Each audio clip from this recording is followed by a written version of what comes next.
പരിശുദ്ധാത്മാവേ, ഈ സമയത്ത് ഞങ്ങൾ കേൾക്കുന്ന ഓരോ വചനവും ഞങ്ങൾ ഹൃദയത്തിൽ നൂറുമേനി ഫലം പുറപ്പെടുവിക്കാൻ ഇടവരുത്തണമേ. ഞങ്ങളുടെ എല്ലാ അന്ധകാരവും, എല്ലാ തിന്മയുടെ സ്വാധീനങ്ങളും എടുത്ത് മാറ്റിത്തരണമേ. നമുക്ക് പ്രാർത്ഥിക്കാം. പ്രാർത്ഥനാപൂർവ്വം വചനത്തിലേക്ക് വരികയാണ്. മാർക്കോസ് സുവിശേഷം 9-ാം അധ്യായം 30 മുതൽ 32 വരെയുള്ള വചനം. അവർ അവിടെ നിന്ന് യാത്ര തിരിച്ച് ഗലീലിലൂടെ കടന്നുപോയി. ഇക്കാര്യം ആരും അറിയരുതെന്ന് അവൻ ആഗ്രഹിച്ചു, കാരണം അവൻ ശിഷ്യന്മാരെ പഠിപ്പിക്കുകയായിരുന്നു. അവൻ പറഞ്ഞു, മനുഷ്യപുത്രൻ മനുഷ്യരുടെ കൈകളിൽ ഏൽപ്പിക്കപ്പെടുകയും അവർ അവനെ വധിക്കുകയും ചെയ്യും. അവൻ വധിക്കപ്പെട്ട് 3 ദിവസത്തിന് കഴിയുമ്പോൾ ഉയർത്തെഴുന്നേൽക്കും. ഈ വചനം അവർക്ക് മനസ്സിലായില്ല, എങ്കിലും അവനോട് ചോദിക്കാൻ അവർ ഭയപ്പെട്ടു. ഈശോയ്ക്ക് തൻ്റെ ജീവിതത്തിൽ ഏറ്റവും വലിയ അനുഭവം എന്ന് വെച്ചാൽ ഈശോയ്ക്ക് എല്ലാം അറിയാവുന്നതാണ്. ദൈവം എല്ലാം അറിയുന്നവനാണ്. ഈശോയ്ക്ക് എല്ലാം അറിയാം. സഹനത്തിനപ്പുറത്തുള്ള ഉത്ഥാനത്തെക്കുറിച്ച് വളരെ വ്യക്തമായ ബോധ്യമുണ്ട്. സഹനത്തിൻ്റെ മഹത്വം അറിയാം. സഹനം എന്നത് വെറൊരു സഹനമല്ലത്, അത് ലോകപാപങ്ങളുടെ പരിഹാര ബലിയാണെന്ന് ഈശോയ്ക്ക് വ്യക്തമായിട്ട് അറിയാം. അപ്പം അത് നമ്മൾ അറിഞ്ഞിരിക്കേണ്ടത്. അതായത് നമ്മുടെയൊക്കെ ജീവിതത്തിൽ സഹനങ്ങൾ വരുമ്പോൾ പലരും തളർന്നു പോവുകയാണ്. ഏതൊരു ചെറിയ പ്രശ്നത്തിൽ പോലും തകരുന്നതിൻ്റെ കാരണം ഉയർപ്പിൻ്റെ ഒരു പ്രത്യാശ, ഇതിന് ശേഷമുള്ളൊരു ഉയർപ്പ് എന്നൊരു സംഭവമുണ്ട്. ഒരു മല കഴിയുമ്പോൾ ഒരു താഴ്വാരം കഴിയുമ്പോൾ ഒരു മലയുണ്ട്, കുന്നുകളുണ്ട് നമ്മൾ പറയും. അപ്പോൾ ഒരു തകർച്ച കഴിയുമ്പോൾ ഉയർച്ചയുണ്ട്, ചിലപ്പോൾ ഒരു ഉയർച്ച കഴിയുമ്പോൾ ഒരു തകർച്ചയുണ്ട്. പക്ഷേ തകർച്ച കൊണ്ട് ജീവൻ തീരുന്നില്ല, അതിനപ്പുറം ഉയർപ്പുണ്ട്, ഉയർപ്പുകൾ, ആ ഒരു അനുഭവമുണ്ട്. പക്ഷേ ഈശോ തരുന്നൊരു വലിയൊരു പ്രത്യാശയാണ്. അപ്പം അതുകൊണ്ടാണ് ഈശോയ്ക്ക് തൻ്റെ സഹനത്തിൻ്റെ നാളുകൾ, പ്രത്യേകിച്ച് പീഡാനുഭവത്തിൻ്റെ നാളുകൾ ഈശോ തകരാതിരിക്കുന്നതിൻ്റെ കാരണം ഈശോയുടെ മുമ്പിൽ വലിയൊരു പ്രത്യാശയുണ്ട്. റോമാലേഖനം 8:18 നമുക്ക് ലഭിക്കാനിരിക്കുന്ന മഹത്വത്തോട് തുലനം ചെയ്യുമ്പോൾ ഇന്നത്തെ കഷ്ടപ്പാടുകൾ നിസ്സാരമാണെന്ന് അപ്പോസ്തലൻ പറയുന്നത്. അവരുടെ മുമ്പിൽ ഉത്ഥിതനായ ഈശോയിലുള്ള വലിയൊരു പ്രത്യാശയുണ്ട്. റോമാലേഖനം 5:4-5 കഷ്ടത സഹനശീലം ആത്മധൈര്യവും നമുക്ക് നൽകുന്നു. പ്രത്യാശ നമ്മെ നിരാശരാക്കുന്നില്ല. നമുക്ക് നൽകപ്പെട്ടിരിക്കുന്ന പരിശുദ്ധാത്മാവിലൂടെ ദൈവത്തിൻ്റെ സ്നേഹം നമ്മുടെ ഹൃദയങ്ങൾക്ക് ചൊരിയപ്പെട്ടിരിക്കുന്നു പറയുമ്പോൾ അവിടെ എല്ലാം പ്രത്യാശയാണ്. ഈശോ എന്ന് നമുക്കൊരു പ്രത്യാശയാണ്. ഈശോയിൽ ആയിരിക്കുമ്പോൾ നമുക്ക് ലഭിക്കുന്ന പ്രത്യാശയാണ്. ഈശോ സ്നേഹിക്കുമ്പോൾ നമുക്ക് ലഭിക്കുന്ന പ്രത്യാശയാണ്. അപ്പോൾ ഈശോയിൽ ആ പ്രത്യാശ നമ്മൾ നഷ്ടപ്പെട്ടു പോകരുത്. സഹനങ്ങളും വേദനയും വരുമ്പോൾ തളർന്നു പോകരുത്. മത്തായിയുടെ സുവിശേഷം 11:28 അധ്വാനിക്കുന്നവരും ഭാരം വഹിക്കുന്നവരുമായ നിങ്ങൾ എല്ലാവരും എൻ്റെ അടുക്കൽ വരുവിൻ, ഞാൻ നിങ്ങളെ ആശ്വസിപ്പിക്കാം. ക്രൈസ്തവ ജീവിതത്തിൽ സഹനങ്ങൾ എപ്പോഴും വന്നുകൊണ്ടിരിക്കും.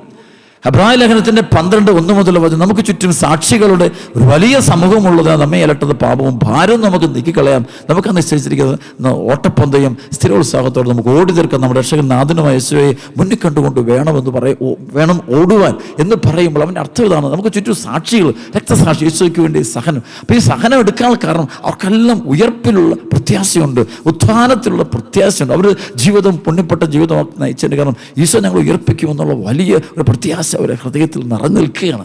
ഉത്ഥിതനായ ഈശോ. അപ്പം അതിലേക്കാണ് നമ്മൾ കോൺസെൻട്രേറ്റ് ചെയ്യുന്ന, അല്ല വേറൊന്നുമില്ല. അപ്പം അതുകൊണ്ട് നമ്മൾ വേറെ ഒന്നും ചിന്തിക്കുന്നില്ല. ഈശോ പറയുന്ന പോലെ ഒരമ്മ കുഞ്ഞിനെ പ്രസവിക്കുമ്പോൾ പ്രസവവേദനയുണ്ട്. ആ പ്രസവവേദനയെക്കുറിച്ച് അവൾ ഓവറായിട്ട് ആകുലയില്ല. കാരണം അതിനുശേഷം ഒരു കുഞ്ഞു ജീവൻ ലോകത്തിലേക്ക് വരാമോ, തനിക്ക് സ്വന്തമായൊരു കുഞ്ഞിന് ലഭിക്കാൻ പോകുന്നത് വലിയ ആനന്ദമാണ്. അപ്പോൾ എപ്പോഴും നയിക്കേണ്ടത് ജീവിതത്തിലൊരു പ്രത്യാശയാണ്. ഈ പ്രത്യാശയിൽ നമ്മൾ ഒരിക്കലും പുറകോട്ട് പോകുക. നമ്മുടെ ജീവിതത്തിൽ നിന്ന് ലോകം മുഴുവൻ കൂടിക്കൊണ്ടിരിക്കുന്നൊരു ദുരാശയുടെ അരൂപി മനുഷ്യനെ ബാധിക്കുന്നു. കടബാധ്യത, രോഗങ്ങൾ, ജോലി പ്രശ്നങ്ങൾ, പൈശാചിക പീഡകൾ, കുടുംബ വഴക്കുകൾ, ഒരു അപകടം വരുന്ന ഒരു മരണം വരുമ്പോൾ എല്ലാം അതുകൊണ്ട് തീർന്നു എന്നൊരു ചിന്ത മനുഷ്യ ജീവിതത്തിലേക്ക്, അത് ലോകത്തിൻ്റെ ചിന്ത. പക്ഷേ ക്രിസ്ത്യാനിറ്റിയുടെ ഏറ്റവും വലിയ പ്രത്യേകത അതിനപ്പുറമുള്ളൊരു ഉയർപ്പിൻ്റെ മഹത്വത്തിൻ്റെ നാളുകളെക്കുറിച്ചുള്ള വളരെ വളരെ ഗൗരവമേറിയ ബോധ്യമുണ്ട്. യോഹന്നാൻ സുവിശേഷം 12:24-25 നമുക്കറിയാം. ഈശോ പറയുന്നുണ്ട്, ഗോതമ്പ് മണി നിലത്ത് വീണ് അഴിയുന്നില്ലെങ്കിൽ അത് അതേപടി അഴിയുന്നെങ്കിൽ അത് വേറെ ഫലം പുറപ്പെടും. സഹനം ഒരു വലിയ ഫലങ്ങൾ സൃഷ്ടിക്കുന്നു. നമുക്കറിയാം പ്രത്യാശയോടെ വേണം സഹനം എടുക്കാൻ. അതുകൊണ്ട് നമുക്കെല്ലാം പറ്റുന്ന പ്രശ്നം ആ സഹനം എടുക്കുന്ന പലപ്പോഴും പ്രത്യാശയോടെ, നിരാശയോടെയാണ് നമ്മൾ സഹനങ്ങൾ എടുക്കുന്നത്. രോഗങ്ങളാകാം, ദുരിതങ്ങളാകാം, പ്രശ്നങ്ങളാകട്ടെ, ഒക്കെ നമ്മൾ പക്ഷെ അതല്ല. ഈശോ നമുക്കെപ്പോഴും ഉയർപ്പിൻ്റെ അനുഭവമാണ്. ഈശോ നമുക്ക് തരുന്നത് ഉത്ഥാനത്തിൻ്റെ അനുഭവമാണ്. യോഹന്നാൻ 11:11 പറഞ്ഞു, ഈശോ പറയുന്നുണ്ട്, നമ്മുടെ സ്നേഹിതനായ ലാസർ ഉറങ്ങുകയാണ്, അവനെ ഉയർപ്പിക്കാൻ പോവുക. ഈശോ പോകുന്നപ്പോൾ ഉയർപ്പിക്കാൻ പോകും. നമ്മളെ ഉയർപ്പിക്കുക എന്നുള്ള ഈശോയുടെ ലക്ഷ്യം അതുകൊണ്ടാണ് ഈശോ എപ്പോഴും ശിഷ്യന്മാരോട് നിങ്ങൾ വിശ്വസിക്കാൻ പറയും. യോഹന്നാൻ 11:40 വിശ്വസിച്ചാൽ നിങ്ങൾ ദൈവ മഹത്വം കാണും. അപ്പോൾ ഈശോ ഉയർപ്പാണ് നൽകുന്നത്. നമുക്ക് അപ്പോൾ ഈശോയിലായിരിക്കുന്നവർക്കാണ് ഉത്ഥാനത്തിൻ്റെ അനുഭവം കിട്ടുന്നത്. റോമലേഖനത്തിൻ്റെ 8-ാം അധ്യായത്തിൽ 8 മുതലുള്ള വചനങ്ങൾ വായിച്ചു വരും. 10-11 വചനമൊക്കെ വരും. അവിടെ പറയുന്നുണ്ട്, യേശുവിനെ മരിച്ചവരിൽ ഉയർപ്പിച്ചവൻ്റെ ആത്മാവ് നിങ്ങളുണ്ട് എങ്കിൽ യേശുവിനെ മരിച്ചവരിൽ ഉയർപ്പിച്ചവൻ നിങ്ങളുടെ ആത്മാക്കൾക്ക് പുതുജീവൻ പ്രദാനം ചെയ്യുമെന്ന് പറയുമ്പോൾ ഈശോ എപ്പോഴും നൽകുന്നൊരു പ്രത്യാശയാണ്, ആനന്ദം. ഇപ്പോൾ ഈശോയിൽ വിശ്വസിക്കാറുമ്പോൾ നീ നിൻ്റെ കുടുംബം രക്ഷപ്പെടുമ്പോൾ നീ രക്ഷപ്പെടുന്ന വെച്ചാൽ അതോടെ നിൻ്റെ ജീവിതത്തിൽ തന്നെ ഒരു മാറ്റമാണ്. നിൻ്റെ പാപങ്ങളൊക്കെ അവൻ ഏറ്റെടുക്കും. പാപങ്ങൾ ഈശോ ഏറ്റെടുത്ത് കഴിഞ്ഞ് നമ്മൾ ഈശോയിൽ വിശ്വസിച്ച് കഴിയുമ്പോൾ തന്നെ നമ്മുടെ പാപങ്ങൾ കുറവുകളൊക്കെ ഏറ്റെടുത്തു. പിന്നെ അതിൻ്റെ സ്വാഭാവികമായ ചില സഹനങ്ങളും പ്രശ്നങ്ങളും അതിൻ്റെ പരിണിതഫലം നമ്മുടെ ജീവിതത്തിൽ നിൽക്കുമ്പോഴും ആത്യന്തികമായിട്ട് ഈശോയ്ക്ക് ജീവിതം വിട്ടുകൊടുക്കുന്ന ഒരു പാപിയുടെ ആത്മാവ് ഒരിക്കലും നഷ്ടപ്പെട്ടു പോകില്ല. ദൈവ കരുണയിൽ ആശ്രയിക്കുന്ന ഒരു ആത്മാവിന് ഒരിക്കലും നഷ്ടം ഉണ്ടാകില്ല. കാരണം ഈശോ നമുക്ക് നൽകുന്നത് വലിയ പ്രത്യാശയാണ്, രക്ഷയാണ്, വാത് തുറന്നിട്ടിരിക്കുക. അപ്പോൾ അത് നമ്മുടെ ഹൃദയത്തിലേക്ക് നമ്മൾ കൂട്ടിക്കൊണ്ട് വരണം എപ്പോഴും നമ്മുടെ മനസ്സ്. അതുകൊണ്ട് ഈശോ പറഞ്ഞത് യോഹന്നാൻ 10, ഞാൻ വന്നത് അവർക്ക് ജീവൻ ഉണ്ടാകാനും അത് സമർത്ഥമായിട്ടുണ്ടാകാനും. കുറച്ച് ജീവനല്ല, ഒരുപാട് ജീവൻ നമ്മൾ ഉണർന്നെഴുന്നേൽക്കാൻ വേണ്ടിയാണ്. അപ്പോൾ ഈശോയെ എന്ത് സ്നേഹിക്കുക, ആരാധിക്കുക, സ്തുതിക്കുകയൊക്കെ ചെയ്യുന്നതിൻ്റെ കാരണം അതുകൊണ്ട് ഈശോയ്ക്ക് ജീവിതം കൊടുക്കുന്നത് ഈശോ നമുക്ക് ഭയങ്കര ആനന്ദമാണ്. അതുകൊണ്ടാണ് പൗലോസ് ഫിലിപ്പിയ ലേഖനത്തിൻ്റെ 4:4-5 പൗലോസ് ജയിലിൽ കിടന്നുകൊണ്ട് എഴുതുന്ന വചനമാണ്. അവിടെ പറഞ്ഞത്, നിങ്ങൾ കർത്താവിൽ സന്തോഷിക്കും. വീണ്ടും ഞാൻ നിങ്ങളോട് പറയും, നിങ്ങൾ സന്തോഷിക്കും, ആഹ്ലാദിക്കും, ഒന്നിനെക്കുറിച്ച് ആകുലപ്പെടരുത്.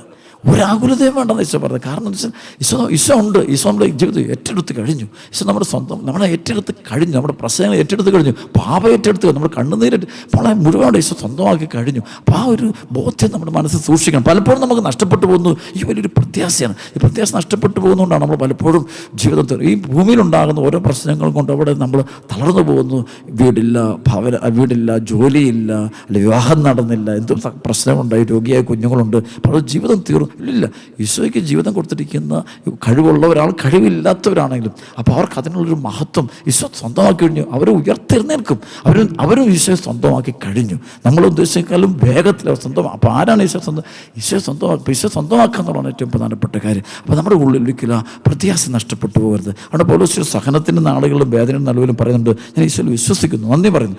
2 കൊരിന്തോസിൻ്റെ 4-ന്റെ 16, 17, 18 വചനം പറയുന്നത്, ഞങ്ങൾ ഭഗ്നാശരാകുന്നില്ല.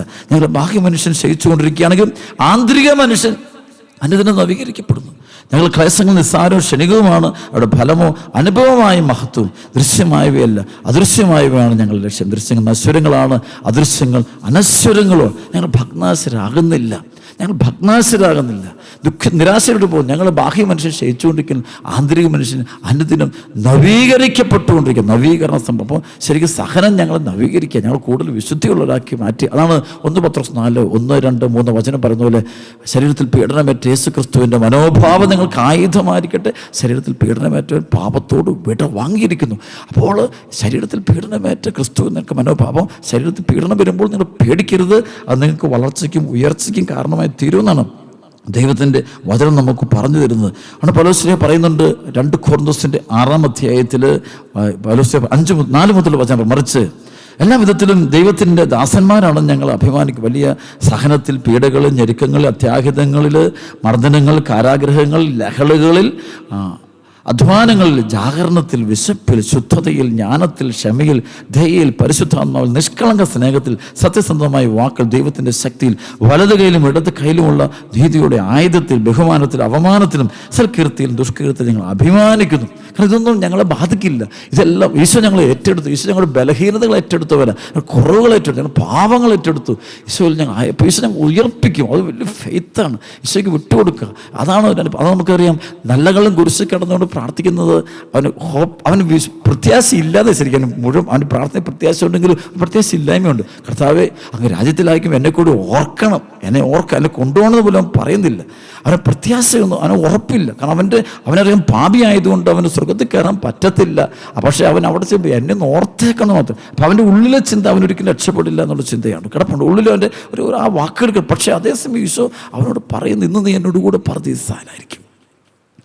അപ്പോൾ ഈശോയാണ് നിനക്ക് പ്രത്യാശ. അതിൽ നിനക്ക് നിന്നിൽ പ്രത്യാശ കണ്ടെത്താൻ പറ്റത്തില്ല. പലപ്പോഴും നമ്മൾ നമ്മളിലേക്ക് നോക്കുമ്പോൾ നമുക്ക് എങ്ങനെ കയറാൻ പറ്റും? നമ്മൾ തകർന്നുകൊണ്ടിരിക്കുന്ന ജീവിതം. പലരും നോക്കുമ്പോൾ അച്ഛൻ എങ്ങനെ ഞാൻ രക്ഷപ്പെടും, ആരെന്നെ രക്ഷപ്പെടുത്തും. അവിടെയാണ് ഇവിടെ നിന്ന് രക്ഷപ്പെടുത്തുന്നൊരു കർത്താവുണ്ട്. നീ അവൻ്റെ നാമം വിളിച്ചപേക്ഷിക്കുക മാത്രം ചെയ്താൽ. യേശുവിൻ്റെ നാമം വിളിച്ചപേക്ഷിക്കുന്ന എല്ലാവരും, അതാരായാലും ചെത്തി ഏത് സമൂഹത്തിൽപ്പെട്ട വ്യക്തിയായാലും അവൻ രക്ഷപ്പെടും. കാരണം അവൻ നോക്കുമ്പോൾ അവൻ രക്ഷപ്പെടില്ല. അത് നല്ലത്. അതാണ് അതേ ശരിക്കും ഈ ചുങ്കക്കാരൻ പ്രാർത്ഥിക്കും, കർത്താവെ കരുണയായിരിക്കണമേ, ദൈവമേ അപ്പം അവൻ മാറത്തടിച്ചുകൊണ്ട് ദൈവമേ എന്നോട് കരുണയായിരിക്കണം, ദയ ഉണ്ടാകണം.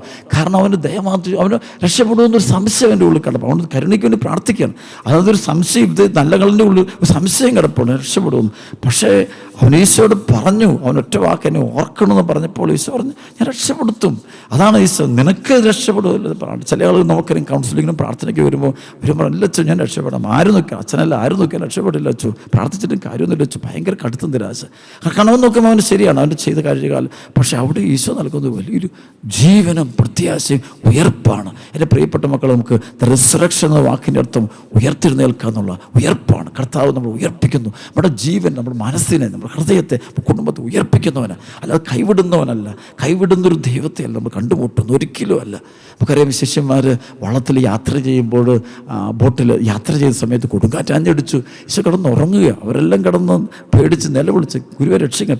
അല്പവിശ്വാസികൾ, അവരുടെ വിശ്വാസം നശിച്ചു പോകുന്നതാണ്, ഇത് അപകടത്തിൽപ്പെട്ടു പോകുന്ന, ഇത് മുന്നോട്ട് പോവുകയല്ല അവരുടെ വിശ്വാസം. പക്ഷേ ഈശോ പറയുന്നത് നിങ്ങൾ അല്പവിശ്വാസികൾ. ഈശോ എന്നിട്ട് കാറ്റ് ഈശോ പറയും ഞാനിത് രക്ഷിക്കും, ഞാൻ വീണ്ടെടുക്കും. ഈശോ ലോകത്തിലേക്ക് വന്ന് നമ്മളെ ഉപേക്ഷിക്കാനോ പീഡിപ്പിക്കാനോ അല്ല. അവൻ പീഡനം ഏറ്റെടുത്ത് തന്നെ നമ്മളെ പീഡനം കുറയ്ക്കാൻ വേണ്ടിയാണ്, നമ്മളെ രക്ഷപ്പെടുത്തുക. നരകാഗ്നിയിലേക്ക് നിന്ന് രക്ഷിച്ചൊരു ദൈവമാണ്, അപകടത്തെ രക്ഷിച്ച് കഴിഞ്ഞു. ഇനി ആ ഈശോയിൽ വിശ്വസിച്ചുള്ളൊരു ജീവിതമാണ് നമുക്ക് വേണ്ടത്. അവൻ നമ്മൾ ഉയർപ്പിച്ച് കഴിഞ്ഞു. ക്രിസ്ത്യാനിറ്റി നൽകുന്നത് ഏറ്റവും വലിയ പ്രത്യാശ, ലോകത്തിന് മുഴുവൻ കൊടുക്കുന്ന പ്രത്യാശയുടെ സന്ദേശമാണ്. നിങ്ങൾക്ക് ജീവനുണ്ടാകാൻ, സമൃദ്ധമായിട്ടുണ്ടാകാൻ വേണ്ടിയാണ് ഈശോ കാൽവരി കുരിശിലെത്തി. അതുകൊണ്ട് നിങ്ങളിനി ആ ദേശീയ നന്ദി പറയുക. നിന്നെ സ്നേഹിച്ച് നിനക്ക് വേണ്ടി നിൻ്റെ പാപത്തിന് പരിഹാര ബലി അർപ്പിച്ച് ഈശോയ്ക്ക് നിരന്തരം നന്ദി അർപ്പിച്ചുകൊണ്ട് മുന്നോട്ട് പോകണം. അല്ലാതെ ഇവിടെ നിരാശയിലേക്കോ ദുഃഖത്തിലേക്കോ പോകരുത്. ആ നിരാശ ഒരിക്കലും പാടില്ല. പ്രത്യാശ കൊണ്ട് നിറഞ്ഞൊരു സംഭവമായിരിക്കണം. നമുക്കറിയാം പാത്മോസ് ദ്വീപിൽ ജയിലിൽ കഴിഞ്ഞിരുന്ന യോഹന്നാൻ അപ്പസ്തോലൻ അവിടെ കിടന്നുകൊണ്ട് 7 സഭകൾക്ക് എഴുതുന്ന ആ വെളിപാടുകളിൽ നമ്മൾ കണ്ടുമുട്ടുന്നത് മുഴുവനും പ്രത്യാശയുടെ സന്ദേശങ്ങൾ, എപ്പോഴും പ്രത്യാശയുടെ സന്ദേശമാണ് അവിടെ നൽകുന്നത് കാണാൻ പറ്റും. അതായത് വെളിപാടിൻ്റെ 3:5-6 വിജയം ഭരിക്കുന്നതിന് വെള്ള വസ്ത്രം ധരിപ്പിക്കും, ജീവൻ്റെ പുസ്തകത്തിൽ നിന്ന് അവൻ്റെ നാമം ഞാൻ ഒരിക്കലും മായ്ച്ച് കളയുകയില്ല, എൻ്റെ പിതാവിൻ്റെ അവിടുത്തെ ദൂതന്മാരുടെ സന്നിധിയിൽ അവൻ്റെ നാമം ഞാൻ ഏറ്റുപറയും. ആത്മാവ് സഭകളോട് പറയുന്നത് ചെവികൾ. അപ്പോൾ ഈശോ തള്ളിപ്പറയാതെ ഈശോയോട് കൂടെ നിന്നാൽ മതി. അവന് വെള്ള വസ്ത്രം, സ്വർഗത്തിൻ്റെ വസ്ത്രം, അതായത് വിശുദ്ധരുടെ കൂടെയുള്ള പുണ്യത്തിൻ്റെ വസ്ത്രം അവന് ധരിപ്പിക്കുമെന്ന് ഉറപ്പിച്ച് കൊടുക്കണം, ഉറപ്പിച്ച് പറയുകയാണ്. അത് തന്നെ കാണാൻ പറ്റും. വീണ്ടും യോഹന്നാൻ സുവിശേഷം 2-ാം അധ്യായത്തിൻ്റെ 10-ാമത്തെ വചനത്തിൽ പറയുന്നുണ്ട്, നീ ഉടനെ സഹിക്കാണ്ടിരിക്കുന്നതിൽ നീ ഭയപ്പെടരുത്. നിങ്ങൾ ചിലരെ പിശാച് തടവിലിടാനിരിക്കുന്നു, അത് നിങ്ങൾ പരീക്ഷിക്കപ്പെടുന്നതിന് 10 ദിവസത്തേക്ക് നിങ്ങൾക്ക് ഞെരുക്കമുണ്ടാകും.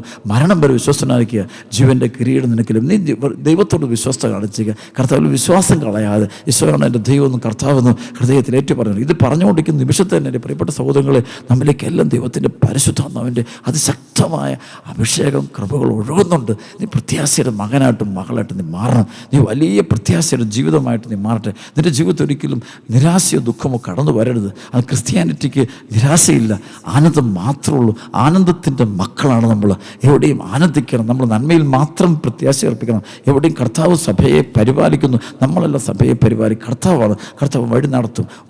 അതുകൊണ്ട് നമ്മൾ ഒരിക്കലും നമ്മൾ പേടിക്കരുത്. ബൈബിളിൽ പ്രത്യേകം നമുക്കറിയാൻ പറ്റും, വെളിപാടിൻ്റെ 8, 9, 10 അധ്യായങ്ങൾ വായിച്ചു വരുമ്പോൾ അവിടെ പലപ്പോഴും നമ്മൾ കണ്ടുമുട്ടുന്നത് പല ദുരിതങ്ങൾ.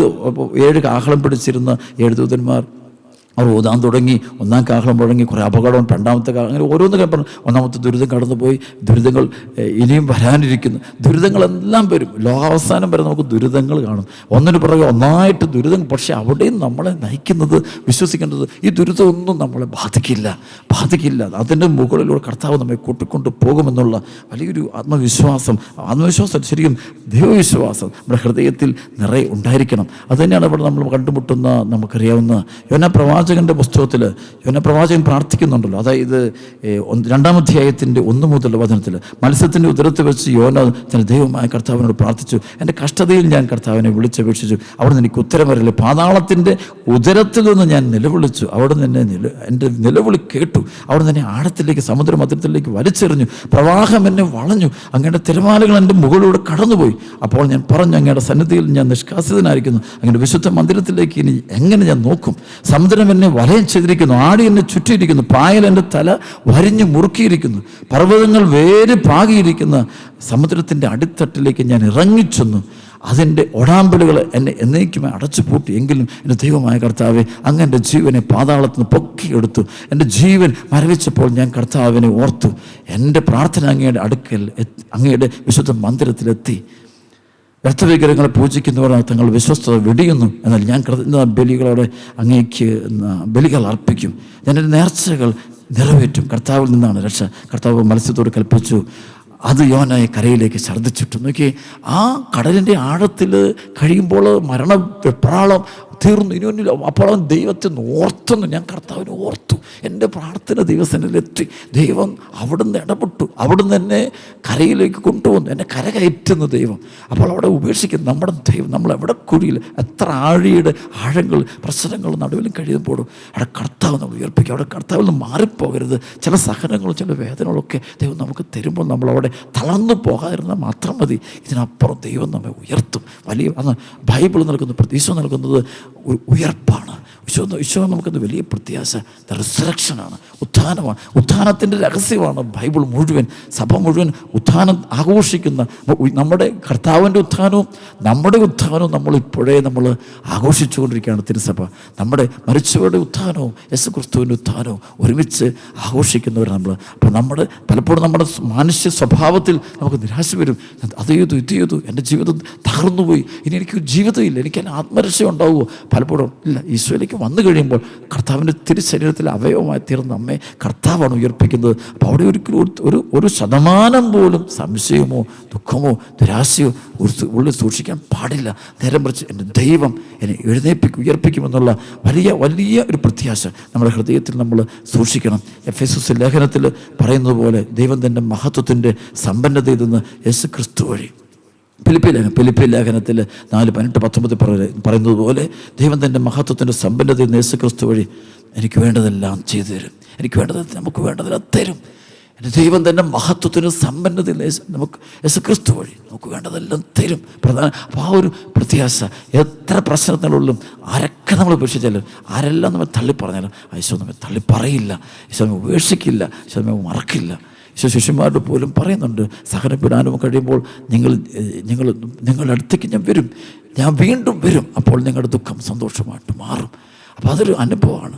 അതുകൊണ്ട് നമ്മളിവിടെ തകർന്നു പോകലുണ്ട്. നമ്മുടെ അവസ്ഥ നമ്മളെക്കാളും ദൈവത്തിന് അറിയാം. നമ്മുടെ കുറവുകളും ബലഹീനതയും അറിയുന്ന ഒരു ദൈവമുണ്ട്. ആ ദൈവകരങ്ങളോട് ചേർന്നിരിക്കുക, ആ ദൈവത്തോട് സ്നേഹിക്കുക, ആ കർത്താവിൻ്റെ കൂടുതൽ അടുക്കുക, കർത്താവിനെ കൂടുതൽ പാവമൊക്കെ മാറ്റുക, ഈശോയ്ക്ക് ഇഷ്ടമില്ലാത്തൊക്കെ ജീവിതത്തിൽ നിന്ന് മാറ്റുക, ഈശോയെ കൂടുതൽ സ്നേഹിക്കുക. അങ്ങനെ ജീവിച്ച് മുന്നോട്ട് പോകുമ്പോൾ ഈ സ്വർഗീയ അനുഭവം നമുക്ക് കിട്ടുക. ദുഷ്ടാരൂപ അടിമത്തത്തിൽ നമ്മൾ രക്ഷപ്പെടും. പൈശാചിക പീഡ വിട്ടുപോക്കോളും. നമ്മുടെ കുടുംബങ്ങളെയും നമ്മുടെ ജീവിതങ്ങളെയൊക്കെ ബാധിക്കുന്ന അസ്വസ്ഥതകൾ, തിന്മകൾ, അശുദ്ധി, വെറുപ്പ്, പാകമൊക്കെ വിട്ടുപോകട്ടെ. ഈ സ്വയത്തെ വചനം കേട്ടുകൊണ്ടിരിക്കുക തന്നെ നിങ്ങളുടെ എല്ലാം ജീവിതങ്ങൾ അത്ഭുതങ്ങൾ അടയാളം ഉണ്ടാകട്ടെ എന്ന് വെച്ചാൽ പ്രത്യേകം പ്രാർത്ഥിക്കുക. അതുകൊണ്ട് ഈശോയുള്ള ആ വലിയൊരു പ്രത്യാശ നമ്മെ നയിക്കണം. പ്രത്യാശ നമ്മെ നിരാശരാക്കുന്നില്ല. നമുക്ക് വെളിപ്പെടാനിരിക്കുന്ന മഹത്വത്തോട് തുലനം ചെയ്യുമ്പോൾ ഇന്നത്തെ കഷ്ടതകൾ നിസ്സാരം, ഒന്നും മൈൻഡ് ചെയ്യണ്ട, ഒന്നിനെയും മൈൻഡ് ചെയ്യരുത്. ഒരു സഹനത്തെ മൈൻഡ് ചെയ്യില്ല. അതിനപ്പുറമുള്ള വലിയൊരു വിജയം നമ്മൾ നേടും. ഭാവികളായ നമ്മളോട് ദൈവം കാണിക്കാൻ പോകുന്ന സ്നേഹം, നമ്മൾ ഭാവിയെന്ന് പോലും ദൈവം നമ്മെ വിളിക്കില്ല. നമ്മളെ നീതീകരിക്കും ദൈവം, നമ്മൾ വീണ്ടെടുക്കും. പക്ഷേ അത് തിരിച്ചറിയണം. അതുകൊണ്ടാണ് നമ്മൾ എല്ലാ പരിണിത ഫലങ്ങളും നമ്മൾ വീണ്ടെടുത്ത് നിത്യജീവൻ്റെ അവകാശികളാക്കി നമ്മൾ കർത്താവ് മാറ്റാൻ പോവുക. അതുകൊണ്ട് മക്കളെ, ദൈവത്തിൻ്റെ പ്രിയപ്പെട്ട തിരഞ്ഞെടുക്കപ്പെട്ട മക്കളെ, ഈ വചനം കേട്ടുകൊണ്ടിരിക്കുമ്പോൾ തന്നെ നിൻ്റെ ജീവിതത്തിൽ, നിൻ്റെ കുടുംബത്തിൽ, നിൻ്റെ മക്കൾ, നിൻ്റെ പ്രിയപ്പെട്ടവരിൽ നീ ഒരു പ്രത്യാശ കാണണം. അവിടെയും ദൈവം ഇടപെടും. ദൈവം വരും. അവിടെ കർത്താവിന് വലിയ ശക്തമായ ഇടപെടൽ ഉണ്ടാകുമെന്ന് ഹൃദയത്തിൽ നീ വിശ്വസിച്ചുകൊണ്ട് നീ മുന്നോട്ട് പോകണം. അല്ലാതെ ഒരിക്കലും നിരാശ, അത് ക്രിസ്ത്യാനിറ്റിക്ക് ഉള്ളതല്ലത്. നമുക്കറിയാം, കർത്താവിനെ ഒറ്റക്കൊടുത്തപ്പോൾ യൂദാസിന് നിരാശനായിപ്പോയി. ആ നിരാശ വന്നിട്ട് അവന് വലിയ അപകടത്തിലേക്ക് പോയി ആത്മഹത്യ ചെയ്യുന്നത് കാണാൻ പറ്റും. അവന് നിരാശ, ഈശോയിലവന് പ്രത്യാശ. പക്ഷേ പത്രോസ് കർത്താവിനെ തള്ളിപ്പറഞ്ഞു, 3 വട്ടം തള്ളിപ്പറഞ്ഞെങ്കിലും അവന് തിരിച്ചു വരുന്നുണ്ട്. അവന് ഈശോയിൽ അറിയാം, ഈശോ അറിയാം. ഈശോനോട് ക്ഷമിക്കും, ഈശോനോട് കരുണ കാണിക്കും, ഈശോനെ വീണ്ടെടുക്കും, ഈശോനെ ഉപേക്ഷിക്കില്ല. എന്നെ അറിയുന്ന ദൈവം, എനിക്ക് പറ്റിപ്പോയി, എനിക്ക് തെറ്റുപറ്റിപ്പോയി എന്ന് പറയുന്ന ഒരു പത്രോസ്. ആ പത്രോസിൻ്റെ അവിടെയാണ് പത്രോസ് വീട്. പിന്നെ അവൻ തെറ്റ് ചെയ്യാതെ ഇരിക്കുന്നതെന്ന് വെച്ചാൽ അവൻ ഈശോയുടെ സ്നേഹം കൂടിയപ്പോൾ അവൻ പിന്നെ തെറ്റ് ചെയ്യുന്നില്ല. അവൻ ഈശോയുടെ അതാണ് ശരിക്കും നമ്മൾ ഈശോയുടെ ബന്ധത്തിൽ ആഴപ്പെടുത്തി നിർത്തുന്നത്. ആ ഒരു ഈശോയുടെ സ്നേഹം, ദൈവത്തിൻ്റെ സ്നേഹം, ദൈവസ്നേഹം, ആ സ്നേഹത്തിൻ്റെ വെളിപാടാണ് ബൈബിൾ മുഴുവൻ നിറഞ്ഞു നിൽക്കുന്നത്.